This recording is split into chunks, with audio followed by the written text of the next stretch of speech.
दोस्तों आज हम बात करने वाले हैं सुजलॉन एनर्जी के बारे में। और जैसा कि आप लोग देख पा रहे हो दोस्तों कि फ्राइडे के ट्रेडिंग सेशन में सुजलॉन एनर्जी में हमें करीब करीब 4.21% की एक अच्छी खासी गिरावट होते हुए दिखाई दे रही है। पिछले 2-3 ट्रेडिंग सेशन से हम लोग ये नोटिस कर रहे थे कि सुजलॉन एनर्जी में हमें तो गिरावट होते हुए दिखाई दे रही थी, लेकिन एक हल्की फुल्की गिरावट होते हुए दिखाई दे रही थी 0.50% या फिर 1.5%, 2%, इसी रेंज में सुजलॉन एनर्जी में हमें गिरावट होते हुए दिखाई दे रही थी। लेकिन फ्राइडे के दिन देखो दोस्तों, सुजलॉन एनर्जी हमें ऑलमोस्ट 4.5-5% के करीब टूटता हुआ दिखाई दे रहा है। तो एक अच्छी खासी सुजलॉन एनर्जी में हमें गिरावट होते हुए दिखाई दी है। अब ये जो सुजलॉन में हमें गिरावट होते हुए दिखाई दे रही है, इसके पीछे का जो सबसे बड़ा फैक्टर है वो ऑब्वियसली हम लोग सभी जानते हैं, वो है मार्केट। कंसेक्यूटिवली पिछले 2 ट्रेडिंग सेशन से मार्केट में हमें एक अच्छी खासी गिरावट होते हुए दिखाई दे रही है। बुधवार के ट्रेडिंग सेशन में निफ्टी हमें करीब करीब 2-250% के करीब टूटता हुआ दिखाई दिया था। बीएसई सेंसेक्स हमें ऑलमोस्ट 850% के करीब टूटता हुआ दिखाई दिया था। और फ्राइडे के दिन भी अगर आप देखोगे दोस्तों तो निफ्टी ऑलमोस्ट हमें 300 पॉइंट्स के करीब टूटता हुआ दिखाई दे रहा है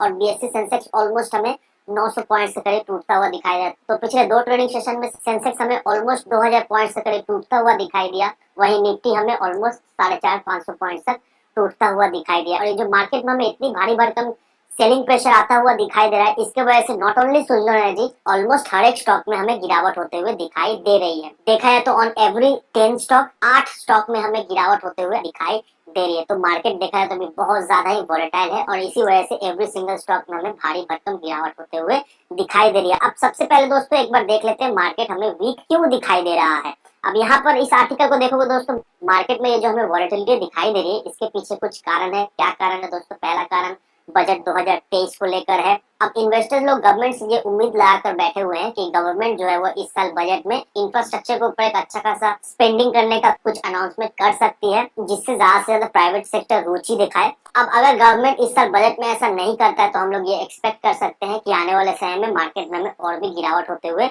दिखाई दे सकती है। अब जो दूसरा रीजन जो निकल कर आ रहा है वो हम सभी को बहुत अच्छी तरीके से पता है कि अदानी पोर्ट्स, अदानी इंटरप्राइज, अदानी के ऑलमोस्ट हर एक स्टॉक में हमें एक अच्छी खासी फ्री फॉल होते हुए दिखाई दे रही है।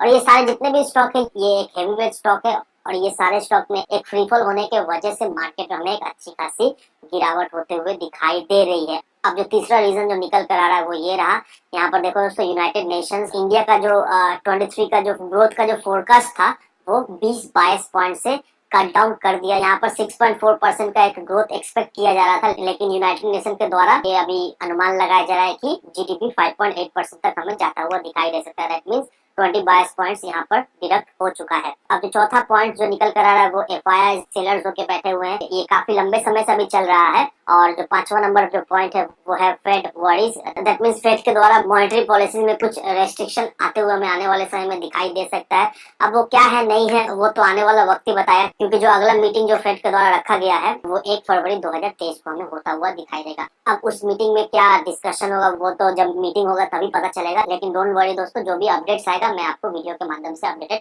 कर दूंगा। तो बेसिकली दोस्तों ऑल ओवर ये सारे फैक्टर के वजह से मार्केट में हमें काफी ज्यादा गिरावट होते हुए दिखाई दे रही है। ऑलमोस्ट मार्केट में अभी के समय में हमें एक फ्री फॉल होता हुआ दिखाई दे रहा है और इसके कारण हम लोग ये कह सकते हैं कि सुजलॉन में भी हमें एक अच्छी खासी गिरावट होते हुए दिखाई दे सकती है। अब अगर आपने कल के वीडियो को देखा होगा तो मैंने आपको ऑलरेडी बता दिया था कि कौन सा लेवल सही रहने वाला है सुजलॉन में फ्रेश एंट्री लेने का। तो अभी जिस लेवल पर सुजलॉन हमें ट्रेड करता हुआ दिखाई दे रहा है, दैट मीन्स 9 रुपए 10 पैसे पर, मैंने आपको ऑलरेडी बता दिया दोस्तों 9 रुपए 30 से 9 रुपए का लेवल सुजलॉन एनर्जी का बहुत ही इंपॉर्टेंट सपोर्ट लेवल रहने वाला है। और जो दूसरा सपोर्ट लेवल जो सुजलॉन एनर्जी का निकल कर आ रहा है वो 8 रुपए का हमें दिखाई दे रहा है। तो अभी आपके मन में ये सवाल हो कि क्या सुजलॉन एनर्जी ये पहला सपोर्ट लेवल में सपोर्ट ले सकता है या नहीं। तो दोस्तों मैं आपको ये बताना चाहूंगा कि जिस तरह से मार्केट में हमें गिरावट होते हुए दिखाई दे रही है, जिस तरह से मार्केट में फ्री फॉल होते हुए दिखाई दे रही है, तो मुझे ऐसा लगता है दोस्तों कि इस सपोर्ट लेवल में सुजलॉन एनर्जी सपोर्ट लेने में सक्षम नहीं रहेगा। तो अगर आप सुजलॉन एनर्जी में फ्रेश एंट्री लेना चाहते हो दोस्तों तो 8 रुपए का लेवल पे एंट्री लो, क्योंकि बहुत ही जल्द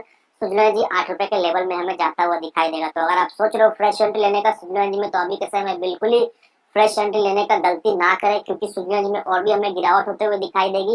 और अगर आप सुजलॉन एनर्जी में फंसे पड़े हुए, दैट मींस हाई लेवल पे सुजलॉन एनर्जी को खरीद कर रखें, तो अगर आपका कैपेसिटी है तो आप 8 रुपए के लेवल से एवरेज कर सकते हो। अगर आप एवरेज नहीं कर पा रहे तो कोई बात नहीं दोस्तों, जिस लेवल पे आप खरीद कर रखे हो उस लेवल पे बस आप डटे रहो। नो डाउट ये जो गिरावट हमें होते हुए दिखाई दे रहा है, ऐसा नहीं है कि ऐसे ही गिरावट का सिलसिला हमें जारी रहते हुए दिखाई देगा। मिनिमम 1.5 से 2 महीना वेट करो। बजट जैसे ही आता है दोस्तों, उसके बाद से ही मार्केट में हमें एक हल्की फुल्की रिकवरी होते हुए दिखाई देगी, क्योंकि इस बजट में बहुत सारा निर्णय लिया जाएगा रिन्यूएबल एनर्जी, जिससे रिन्यूएबल एनर्जी को अच्छा खासा बेनिफिट हमें मिलता हुआ दिखाई देगा, और उसके कारण ये सारे स्टॉक में हमें एक तेजी बनते हुए दिखाई देगी। तो आप चाहो तो जब सुजलॉन एनर्जी में तेजी बने तो उस समय आप अपना प्रॉफिट बुक कर सकते हो। लेकिन मेरी सलाह यही रहेगी दोस्तों कि अगर आपने सुजलॉन एनर्जी खरीद कर रखा है, जिस भी लेवल पे खरीद कर रखा है, मिनिमम आप सुजलॉन एनर्जी को 3 से 4 साल के लिए होल्ड करके रखो, क्योंकि अगर आप अपना 3 से 4 साल सुजलॉन एनर्जी को दे सकते हो तो नो डाउट सुजलॉन एनर्जी से आपको एक मल्टीपल रिटर्न तो मिलेगा ही मिलेगा। तो इन सारे फैक्टर को कंसीडर करो, उसके बाद ही अपना एक इन्वेस्टमेंट डिसीजन लो। लेकिन दोस्तों मेरी आपसे एक ही विनती रहेगी कि विदाउट ए डिटेल रिसर्च के बिना कहीं पर भी इन्वेस्टमेंट ना करें। वीडियो अगर आपको पसंद आए तो लाइक से सब्सक्राइब जरूर करना। तो चलिए फ्रेंड्स, मिलते हैं हम अगले वीडियो में।